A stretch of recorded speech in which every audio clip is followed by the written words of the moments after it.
Olá, irmãos. Aqui é o pastor Alberto Seiroc, da Igreja Batista Central em Tanguá. Estamos aqui para mais uma reflexão na Palavra de Deus. Eu gostaria de convidá-lo, neste momento, a abrir suas Bíblias no texto da carta aos Hebreus, capítulo 11. Vamos ler os versículos 1, 2 e 6. Hebreus, capítulo 11, versículos 1, 2 e 6. Que diz assim: Ora, a fé é o firme fundamento das coisas que se esperam e a prova das coisas que se não veem, porque por ela os antigos alcançaram testemunho.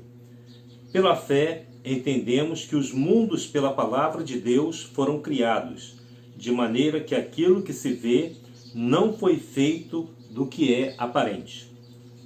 Agora o versículo 6 que diz assim: Ora, sem fé é impossível agradar a Deus, porque é necessário que aquele que se aproxima de Deus creia que Ele existe e que é galardoador dos que o buscam. Estamos passando por momentos difíceis e nós precisamos fortalecer a nossa fé. Precisamos robustecer a nossa fé e fazer com que essa fé em Deus, essa confiança no Senhor, se torne cada vez mais pujante, se torne cada vez mais forte dentro de nós. E quero então falar neste momento sobre os 3 níveis de fé. E nessa reflexão eu gostaria que você se autoanalisasse e chegasse então a uma conclusão para ver em que nível você está. Se você estiver num nível muito baixo, muito aquém do desejado, que você possa avançar na sua vida de fé, na sua vida espiritual.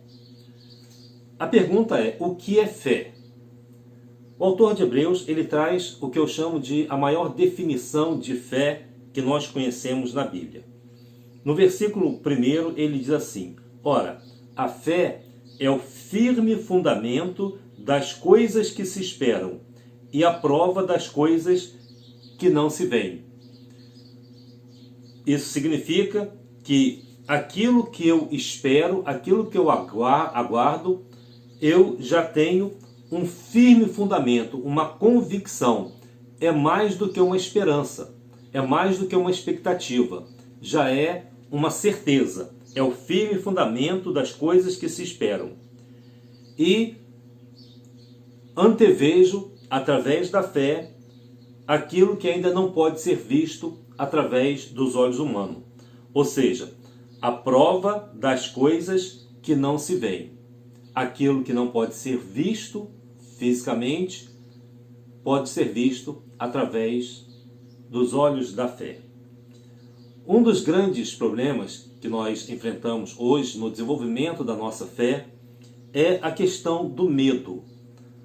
Medo e fé são 2 opostos. O medo retira a fé, assim como a fé retira o medo. Eles não podem caminhar juntos. Você lembra de Pedro quando andou sobre as águas? Ele andou sobre o mar e ele caminhou por cima das águas. Aquele foi um momento de fé onde ele caminhou sobre as águas sob a autoridade da palavra de Jesus. Logo depois, quando ele sentiu as ondas batendo na sua perna, no seu pé, quando ele sentiu o vento, ele começou a ficar preocupado e ficou com medo. Quando ele ficou com medo, diz a Bíblia que ele começou a afundar.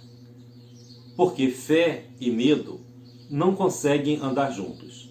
São 2 opostos, mesmo porque eles estão em partes diferentes do nosso cérebro, de forma que quando existe fé, o medo é eliminado.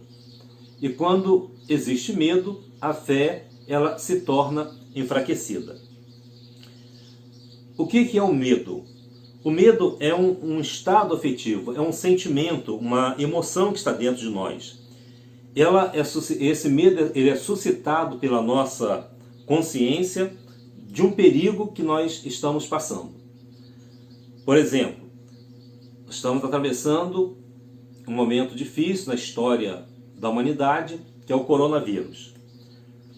quando você se sente ameaçado pela enfermidade, quando alguém chega e diz assim, olha, cuidado, o coronavírus vai te pegar, e você começa a ter consciência do perigo, quando você se sente ameaçado, quando alguém diz assim, olha, cuidado, você tem que se precaver, você tem que tomar cuidado, você tem que fazer isso, fazer aquilo, é claro que tudo isso está correto. Mas essas palavras podem ser geradoras de ansiedade. E essa ansiedade pode se tornar uma ansiedade irracional, gerando um temor irracional sem um fundamento específico. Se você, por exemplo, faz parte do grupo de risco porque é uma pessoa mais idosa ou porque você tem algum problema pré-existente, você diz, eu sou do grupo de risco, então o medo aumenta mais ainda. E essa ansiedade irracional, ela vai se intensificando, essa preocupação vai aumentando cada vez mais, se torna um receio muito grande, vai se tornando uma fobia, um pânico, e pode até se transformar em síndrome do pânico. O que é a síndrome do pânico? É um conjunto de elementos, de emoções, de sentimentos que vão gerar esse medo. É o que nós chamamos de síndrome do pânico. Então, esse medo é um estado irracional, é um estado emocional, porque ele não começa, ele não é gerado necessariamente só na razão, ele vai para o nosso subconsciente. E quando ele vai para o subconsciente, que é a nossa alma, gerando emoções negativas, surge a resposta da nossa consciência a essa situação de perigo. E o subconsciente começa a agir, dizendo, olha, você precisa se proteger. Lembra daquele medo que você teve antes? Tudo isso vai se acumulando. Os medos são trazidos desde a infância até o seu momento atual, gerando, assim, o pânico na sua vida. Então, a ideia de que alguma coisa possa ameaçar a sua segurança, de que alguma coisa possa ameaçar a sua vida, ou a vida de alguém que você ame, o seu cérebro ele vai gerar compostos químicos, ele vai fazer reações químicas na sua mente, no seu cérebro, e essas reações químicas, elas caracterizam esse medo. E ele começa a se tornar irracional. Aumento do batimento cardíaco, aceleração da respiração, a contração muscular, problemas respiratórios. Esses problemas físicos vão sendo desencadeados na nossa vida quando o medo começa a tomar conta de nós. Existem vários tipos e vários níveis de medo na vida do ser humano, que vai desde uma ligeira ansiedade até o pânico, o pavor total de uma situação paralisando completamente a pessoa. Esse medo, então, ele pode se tornar patológico, ele pode ser prejudicial na nossa vida. Medo e fé são opostos. O medo retira a fé, assim como a fé retira o medo. Se nesse momento você deixar o medo tomar conta da sua vida, do seu coração, o que vai acontecer?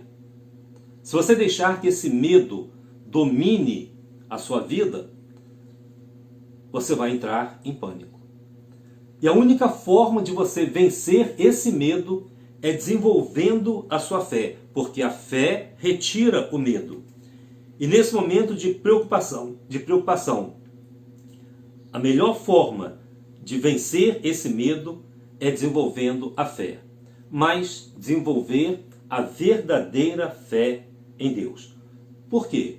Porque existe uma fé falsa, que muitas pessoas alimentam achando que estão tendo fé em Deus. A fé falsa, ela parece, mas não é. Ela é uma imitação. É uma espécie assim de produto falsificado. Ou seja, uma imitação. É igualzinho ao verdadeiro. É como se você fosse no camelô, comprasse uma bolsa com uma marca, de uma marca muito cara, mas você comprou no camelô e pagou ali baratinho. Ela parece com a verdadeira. Parece, mas não é. Esse produto é falso. Tem pessoas que até chegam a dizer assim, olha, pode levar porque esse é de primeira linha. Né? Não importa se é de primeira linha, se é de segunda linha, terceira linha. O fato é que é tudo falso. Tanto o de segunda linha quanto o de primeira linha, todos eles são falsos. E a fé também ela pode ser falsa. Ela pode ter características de uma fé verdadeira, até parece uma fé verdadeira. Mas quando você vai analisar, quando você vai ver, ela não suporta as tempestades, ela acaba desabando. Jesus disse isso em Mateus capítulo 7, versículos 21 a 23, quando ele disse assim, nem todo o que me diz Senhor, Senhor, entrará no reino dos céus, mas aquele que faz a vontade de meu Pai que está nos céus. Muitos me dirão naquele dia, Senhor, Senhor, não profetizamos nós em teu nome? E em teu nome não expulsamos demônios? E em teu nome não fizemos muitas maravilhas? Então lhes direi abertamente, nunca vos conheci, apartai-vos de mim, vós que praticais a iniquidade. Vejam só, pessoas que faziam cultos nas suas igrejas, chamavam Jesus de Senhor, mas não faziam a vontade de Deus. A fé parecia igualzinha à fé de um crente em Jesus Cristo. Chegavam até a profetizar no nome de Jesus. Chegavam até a expulsar demônios. E, em nome de Jesus, fizeram muitas maravilhas, muitos milagres. Olha só, uma fé igualzinha, talvez até aparentemente melhor do que a fé de muitos crentes. Mas Jesus vai dizer, abertamente, nunca vos conheci. É uma fé que parece, mas não é. Então é um erro você pensar que apenas recitar versículos bíblicos, que apenas defender uma religião, um ponto de vista religioso, um credo ortodoxo, faz de você um cristão. Não é um assentimento intelectual, não é uma compreensão intelectual que vai salvar você. Não é o conhecimento intelectual da Bíblia que vai te salvar. A fé salvadora, a fé verdadeira, ela é muito mais do que isso. A fé que não produz vida, a fé que não gera uma transformação, ela não é uma fé verdadeira. Jesus disse, então lhes direi abertamente, nunca vos conheci, apartai-vos de mim, vós que praticais a iniquidade. Faziam aparentemente coisas que identificavam o indivíduo como altamente religioso, mas na verdade estavam longe de Deus. Essa fé é uma fé morta, é uma fé falsa. As igrejas estão cheias de pessoas que dizem que creem, mas não estão vivendo aquilo que creem. Isso, meus irmãos, é fé morta. Eu quero então falar sobre os 3 níveis de fé. E quero então que você analise neste momento a sua condição de fé para que você possa se identificar num desses níveis e, se precisar avançar um pouco mais, você vai poder fazê-lo. Em primeiro lugar, o primeiro nível de fé é o que eu chamei anteriormente de fé intelectual. A fé intelectual é uma fé falsa, porque a pessoa ela consente com certas verdades, mas elas não foram mudadas, elas não foram transformadas. Por exemplo, lá em Tiago, capítulo 2, versículo 14, ele diz assim, meus irmãos, que aproveita se alguém disser que tem fé e não tiver as obras? Porventura a fé pode salvá-lo? Aqui nós já temos a resposta. A resposta qual é? Não. Porque a vida da pessoa deve condizer com aquilo que ela crê. Então, ele está falando de pessoas que têm apenas uma fé verbal. Eles dizem que têm fé, mas eles não praticam essa fé. As pessoas com uma fé morta, elas substituem obras por palavras. Elas não fazem aquilo que deveriam fazer. Elas apenas dizem que fazem.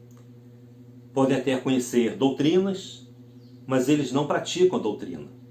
Eles podem conhecer a palavra de Deus, mas não vivem a palavra de Deus. Podem conhecer a verdade, mas não vivem a verdade. Eles têm o discurso fácil, eles têm a palavra fácil, mas eles não têm a vida. A fé que está apenas na mente, mas não está na ação, essa fé é falsa. Então, o primeiro nível de fé é essa fé intelectual. Se você subir um pouco mais, né, no nível da fé, você pode chegar a uma fé emocional. Além de você crer, além de você dizer que crê, você ainda sente uma emoção. A fé emocional, ela também é uma fé morta, porque ela atinge o intelecto, mas também, não apenas o intelecto, mas também atinge as emoções. Por exemplo, Tiago, ele vai dizer lá no versículo 19 do capítulo 2, as seguintes palavras, que tu crês que há um Deus, faze bem. Também os demônios o creem e estremecem. Tiago capítulo 2, versículo 19. Então vejam só, os demônios, eles não apenas creem em Deus, mas eles creem e estremecem, eles estão num nível mais avançado. Aquelas pessoas que só creem, os demônios creem e ainda estremecem, eles têm medo. Você conhece uma pessoa não apenas pelo conhecimento que ela adquire, mas também pelas emoções que ela demonstra. E quando ela deixa extravasar essas emoções, você vai ver como realmente essa pessoa é. Então, a fé dos demônios, ela não é uma fé apenas intelectual. Ela é uma fé intelectual, mas também emocional. Eles creem e tremem. Você pode crer, sentir arrepios, sentir emoções, sentir alegria, sentir tristeza, sentir medo. Você tem uma fé intelectual e tem uma fé emocional. Mas esses dois níveis de fé ainda não são suficientes para a nossa salvação, para transformar plenamente a nossa vida, para te fazer caminhar sobre as águas. Então você precisa entrar num terceiro nível de fé, que é a fé espiritual. É o que eu chamo de fé verdadeira. É uma convicção que vem através da palavra de Deus. Paulo, escrevendo a sua carta aos Romanos, no capítulo 10, no versículo 17, ele diz assim: de sorte que a fé é pelo ouvir, e o ouvir pela palavra de Deus. Vou repetir: de sorte que a fé é pelo ouvir, e o ouvir pela palavra de Deus. O que significa isso? Significa que nós precisamos pregar o Evangelho, pregar a palavra de Deus, anunciar as boas novas, para que as pessoas possam ouvir a palavra de Deus, ouvir o Evangelho, para que elas possam ter a verdadeira fé em Deus. Não é uma mera crença intelectual, não é apenas uma emoção, é uma convicção que vem através da palavra de Deus. Paulo chega a dizer o seguinte: porque toda a Escritura diz, todo aquele que nele crer não será confundido, porquanto não há diferença entre judeu e grego, porque um mesmo é o Senhor de todos e rico para com todos os que o invocam. Porque todo aquele que invocar o nome do Senhor será salvo. Como, pois, invocarão aquele em quem não creram? Como, pois, crerão naquele de quem não ouviram? E como ouvirão se não há quem pregue? E como pregarão se não forem enviados? Como está escrito: quão formosos os pés dos que anunciam o evangelho da paz, dos que trazem alegres boas novas de alegria. Mas nem todos têm obedecido ao Evangelho, pois Isaías diz: Senhor, quem creu na nossa pregação? De sorte que a fé é pelo ouvir e o ouvir pela palavra de Deus. Nós precisamos pregar a palavra de Deus, anunciar esse Evangelho, ler mais as Escrituras e deixar que essa palavra seja incorporada na nossa vida. E quanto mais você vive a palavra de Deus, mais comunhão você tem com o Senhor. Eu quero, então, dizer a você, você sabe, então, qual é a diferença entre crença e fé? Eu vou contar uma história para você. Narram que um grande equilibrista chamado Charles Blondin, ele, aos 5 anos de idade, já era um menino prodígio, um grande equilibrista, com muita habilidade. E um dia ele foi atravessar as cataratas do Niágara em 1859. Ele então, eles esticaram uma corda com mais de 300 metros de comprimento e ele então atravessaria as cataratas equilibrado apenas numa vara. Todos estavam lá para assistir, para ver aquela proeza, e ele então, apenas se equilibrando numa vara, ele foi atravessando lentamente até chegar do outro lado. Quando ele chegou do outro lado, foi grandemente aplaudido, e diz a história que ele retornou dizendo o seguinte: agora eu vou atravessar não mais me equilibrando na vara, eu vou me equilibrar num carrinho de mão. Ele pegou o carrinho de mão, foi atravessando lentamente e conseguiu atravessar até o outro lado daquelas cataratas. E quando chegou do outro lado, foi muito aplaudido, e esse local ele faz uma divisa entre os Estados Unidos e o Canadá, e todos então o aplaudiam veementemente. E ele disse o seguinte: agora eu vou atravessar pela terceira vez, me equilibrando nesse carrinho de mão, e vou levar uma pessoa comigo aqui dentro. E ele disse para aquela plateia: vocês acreditam que eu seja capaz de fazer isso?